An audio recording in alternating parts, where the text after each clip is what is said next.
प्रिय विद्यार्थियों, अपना दोस्त जीके चैनल पर हिंदी साहित्य की जो कक्षाएं चल रही थी उसमें अपन रासो साहित्य पढ़ रहे थे। इसके पिछले वीडियो में अपन ने प्रमुख रासो ग्रंथों के बारे में जानकारी प्राप्त की थी। आज एक मुख्य रासो ग्रंथ पृथ्वीराज रासो के बारे में पढ़ेंगे। इस एक वीडियो में पृथ्वीराज रासो से संबंधित समग्र विवेचना पढ़ने को मिलेगी। एक भी प्रश्न पीछे नहीं छूटेगा। इस वीडियो को आप अवश्य देखें। पृथ्वीराज रासो, इसके रचनाकार चंद बरदाई हैं। इसका रचनाकाल 1193 ईस्वी माना जाता है। ऐसा माना जाता है कि पृथ्वीराज रासो के 61 सर्ग चंद बरदाई ने लिखे थे। शेष 8 सर्ग इनकी मृत्यु के पश्चात इनके पुत्र जलहण ने लिखे थे। यह एक प्रबंधात्मक महाकाव्य है। पृथ्वीराज रासो में कुल सर्ग 69 हैं जिन्हें समय कहा गया है। तो कुल 69 सर्ग पृथ्वीराज रासो में है। पृथ्वीराज रासो की शैली पिंगल है। इसका नायक पृथ्वीराज चौहान जो कि धीरोदात्त श्रेणी का नायक कहलाता है, और नायिका संयोगिता है जो कि मुग्धा श्रेणी की नायिका कहलाती है।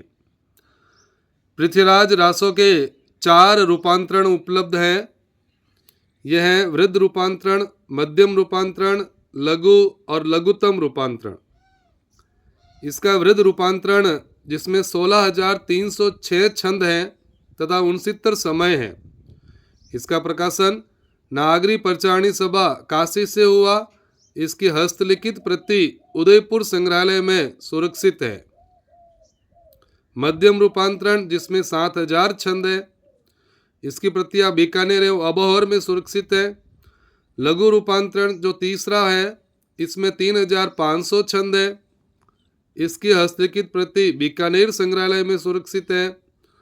और चौथा है लघुतम रूपांतरण जिसमें 1,300 छंद है। इसी को डॉक्टर दशरथ शर्मा ने मूल पृथ्वीराज रासो माना है, और इस लघुतम रूपांतरण का संपादन डॉक्टर माता प्रसाद गुप्त ने किया। कर्नल जेम्स टॉड ने पृथ्वीराज रासो के काव्य सौंदर्य पर रीझ कर इसके पदों का अंग्रेजी में अनुवाद किया तथा इसका प्रकाशन the Royal Asiatic Society of Bengal से करवाया। डॉक्टर बुलर को 1875 ईस्वी में जयानक कवि द्वारा रचित पृथ्वीराज विजय नामक रचना मिली, जिसमें संयोगिता हरण का चित्रण नहीं था। इसके आधार पर उन्होंने पृथ्वीराज रासो को अप्रमाणिक घोषित कर दिया। तो डॉक्टर बुलर ने पृथ्वीराज रासो को अप्रमाणिक माना था। इसके बाद पृथ्वीराज रासो की प्रामाणिकता को लेकर विद्वान निम्न 3 भागों में बंट गए थे। ये महत्वपूर्ण प्रश्न है यहाँ से कि पृथ्वीराज रासो को भिन्न भिन्न विद्वानों ने अप्रमाणिक, अर्ध प्रमाणिक और प्रमाणिक माना था। यानी 3 श्रेणियां बना दी थी। प्रथम श्रेणी थी अप्रमाणिक मानने वाले विद्वान।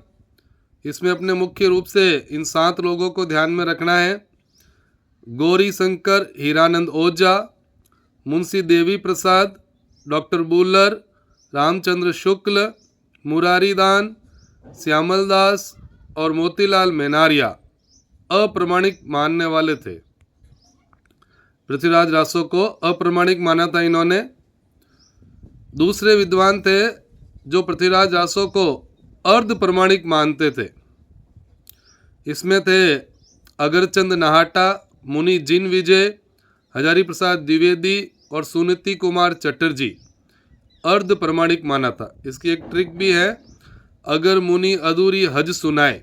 अधूरी से मतलब अर्ध प्रमाणिक, अगर से अगरचंद नाहटा, मुनि से मुनि जिन विजय, हज से हजारी प्रसाद और सुनाए से सुनीति कुमार चटर्जी। इन चारों ने अर्ध प्रमाणिक माना था, अगर मुनि अधूरी हज सुनाए। और शेष विद्वान थे जो पृथ्वीराज रासो को प्रमाणिक मानते थे। प्रमाणिक मानने वाले विद्वान थे Shyam Sundar Das, Mohanlal Vishnulal Pandya, colonel James Tod, Hariaudh, doctor Dasharath Sharma, Nagendra, गिरीशन और मिश्र बंधु ये प्रमाणिक मानते थे। तो इसमें बहुत ही महत्वपूर्ण प्रश्न बनता है कि किस विद्वान ने पृथ्वीराज रासो को कैसे माना। अगला प्रश्न बनता है पृथ्वीराज रासो की भाषा को लेकर के। इसमें भी विद्वानों में 3 मत थे। कुछ विद्वान अपभ्रंश मानते थे, कुछ ने डिंगल मिश्रित ब्रज भाषा और कुछ ने पिंगल मिश्रित ब्रज भाषा मानी थी। सर्वमान्य मत था कि पृथ्वीराज रासो पिंगल मिश्रित ब्रज भाषा का था। पृथ्वीराज रासो को अपभ्रंश मानने वाले विद्वान हैं मुनि जिनविजय, मुनि कांति सागर, सुनीति कुमार चटर्जी और हजारी प्रसाद द्विवेदी। पृथ्वीराज रासो को डिंगल मिश्रित ब्रज भाषा मानने वाले थे डॉक्टर दशरथ शर्मा, रामकुमार वर्मा और मोतीलाल मेनारिया। ये डिंगल मिश्रित ब्रज भाषा, दशरथ शर्मा, रामकुमार और मोतीलाल। पिंगल शैली के साथ ब्रज भाषा सर्वमान्य मत था ये। इसमें थे उदय नारायण तिवारी, नामवर सिंह, गिरीशन, रामचंद्र शुक्ल, श्याम सुंदर दास, धीरेन्द्र वर्मा और विपिन बिहारी त्रिवेदी। पिंगल शैली एवं ब्रज भाषा से मिश्रित पृथ्वीराज रासो की भाषा को माना था इन्होंने। पृथ्वीराज रासो के महत्वपूर्ण सर्ग के बारे में जानकारी प्राप्त करते हैं। इसका पहला सर्ग है आदि पर्व समय, जिसमें पृथ्वीराज चौहान का वंश परिचय बताया गया है।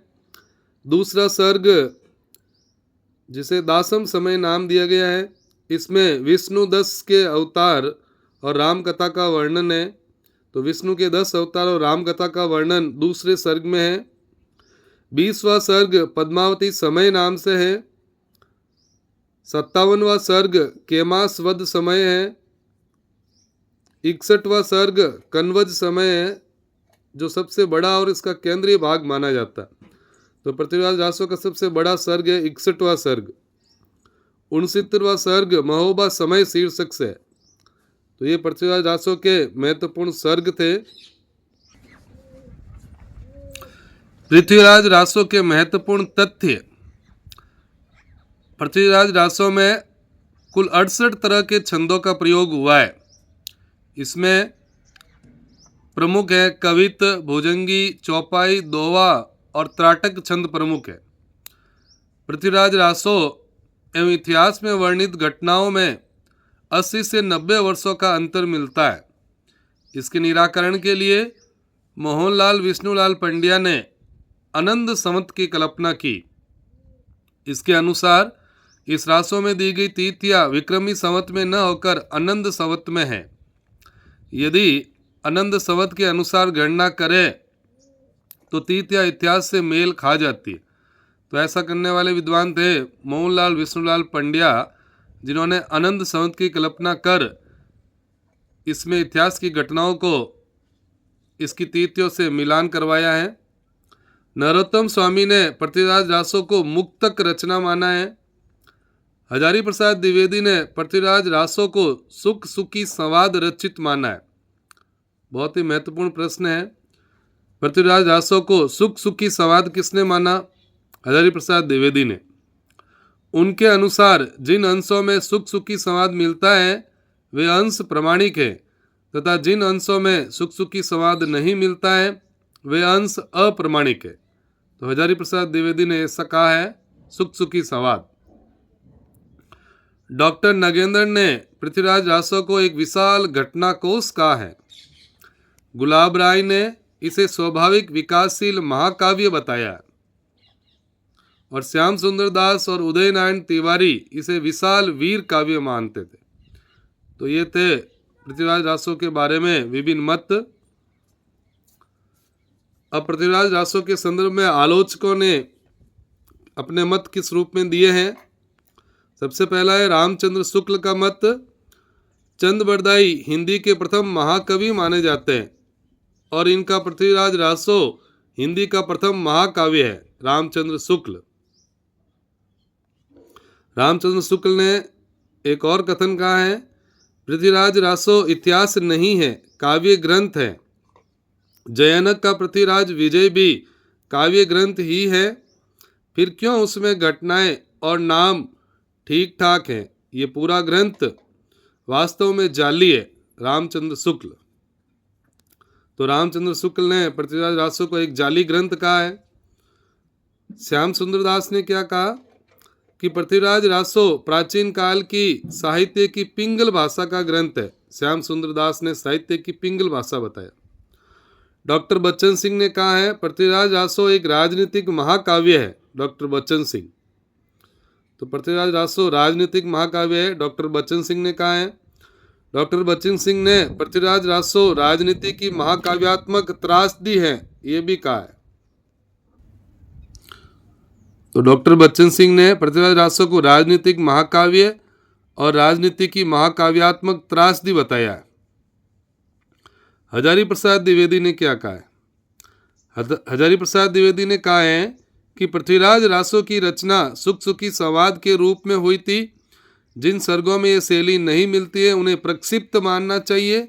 इसमें वे अंश ही प्रक्षिप्त का अर्थ होता है बाद में जुड़े हुए सिद्ध होते हैं जिनमें इतिहास विरुद्ध तथ्य, तो सुख सुखी संवाद वाला तथ्य हजारी प्रसाद द्विवेदी ने कहा है। युद्धों के प्रसंग में पृथ्वीराज रासो की भाषा डिंगल का रूप धारण करती है, किंतु विवाह और प्रेम इत्यादि सुकुमार प्रसंगों में वह पिंगल ही बनी रहती है। वस्तुतः मूल पृथ्वीराज रासो सोरसेनी अपभ्रंश में लिखा गया था, जो परिनिष्ठित साहित्यिक अपभ्रंश से थोड़ी भिन्न और कुछ आगे बढ़ी हुई थी। हजारी प्रसाद द्विवेदी का कथन है। पृथ्वीराज रासो की भाषा वास्तव में अपभ्रंश ही है। मुनि जिन विजय ने अपभ्रंश माना। भाषा की कसौटी पर यदि ग्रंथ को कसते हैं तो और भी निराश होना पड़ता है, क्योंकि वह बिल्कुल बेठिकाने हैं। उसमें व्याकरण आदि की कोई व्यवस्था नहीं है। रामचंद्र शुक्ल। तो बिल्कुल बेठिकाने इस तरह के शब्द आए तो वो आलोचक रामचंद्र शुक्ल है। चंद बरदाई ने पृथ्वीराज रासो की भाषा को षड भाषा कहा है। षड भाषा जिसमें 6 भाषाएं थी, ब्रज, मागधी, संस्कृत, नाग, यवन और फारसी।